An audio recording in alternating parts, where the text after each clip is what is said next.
people get agitated about it and want to do something about it. So there's no clean cobalt. Let's just make that totally abundantly clear.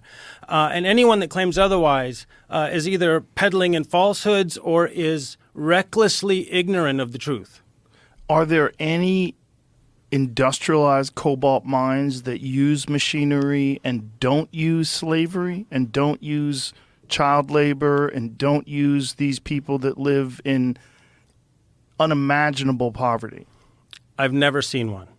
And I've been to almost all the major industrial cobalt mines. Here's why I say that.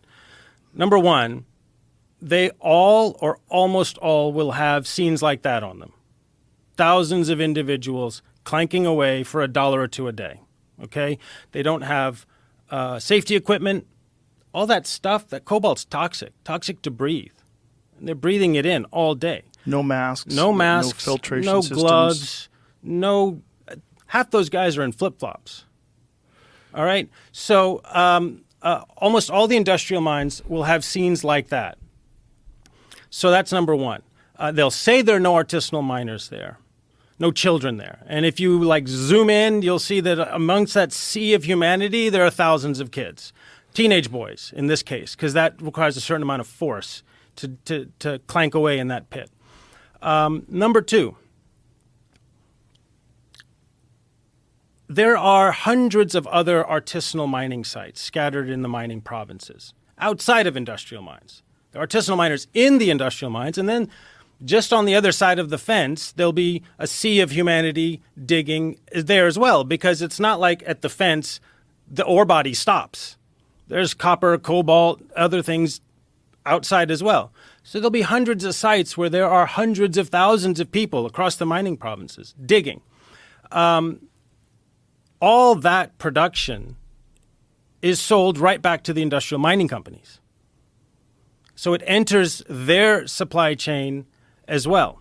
And then so they take what they extract with industrial equipment, artisanal miners inside the mine, artisanal miners, including children, outside the mine. It all gets dumped together into the same batch of acids to process and then flows up the chain.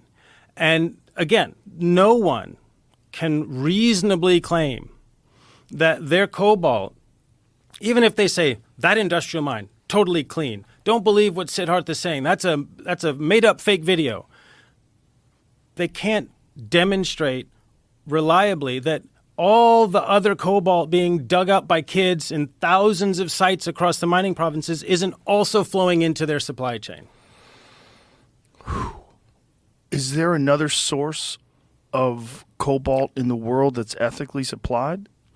So last year, 2021 is the last year there's data, about 72%, almost three-fourths of the world's supply of cobalt came out of a small patch of the Congo. And then there's 3% Russia, 3% Australia, 3% Morocco. There's everyone else is 3%. And I don't know what the conditions are there. I imagine in Australia, mining follows standards of dignity and decency and labor and sustainability and so on. But there's not enough cobalt outside of the Congo to meet demand. And demand projections are 400, 500, 600% increase in cobalt demand in the next decade or two, primarily being driven by adoption of electric vehicles.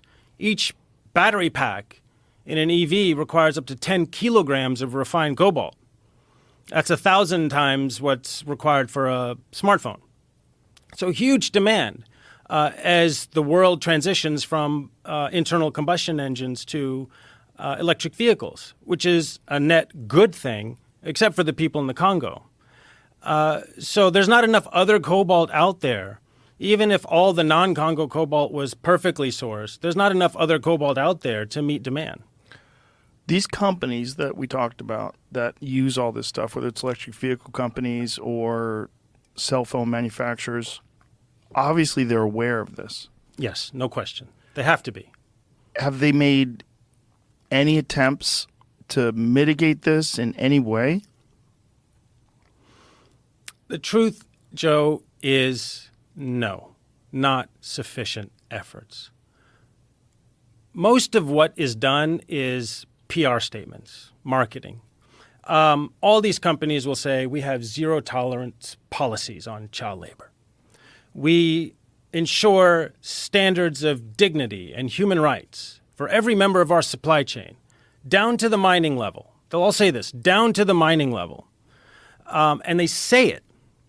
And they may throw some money at the odd NGO or coalition or alliance that's meant to be working on these things. Nothing's actually happening on the ground. And that's what my book will demonstrate. You know, as I take the reader on the journey from place to place, mind to mind, there's this fiction that exists outside of the Congo of what companies are doing and what the conditions are like. And then there's the reality. Underneath those layers of obfuscation, there's the reality. There's the truth on the ground. And not one company, not one business alliance, not one entity up the chain is doing remotely enough to ensure that the dignity and human rights of the people of the Congo, not to mention the environment, because although mining companies there are just polluting and clear-cutting forests to build and expand mines, they're not doing nearly enough to respect the people and earth of the Congo, while we outside enjoy our, renewable, gadget-driven lifestyles. When you first started researching this book and when you first were aware of this issue, what was the difference between your initial perception versus what you found? So going in, I was expecting to see some child labor, poor working conditions, and probably some poor environmental practices. And that first trip hit me like a thunderclap. And I've seen a lot, okay? I mean, I've done research in more than 50 countries in the grit and the grime and the misery and the underbelly of humanity. And it hit me like a thunderclap because the scale was beyond anything I would have imagined. I mean, there are hundreds of thousands of people, tens of thousands of children, caked in toxic grime and filth, digging this vital mineral out of the ground in medieval conditions. It's like going back in time. You imagine what mining was like 300 or 400 years ago, or the early days of coal mining. It's that bad and worse because we're supposed to be living in this enlightened era. So the scale of it shocked me. The severity shocked me. To see kids up to their shoulders caked in this filth and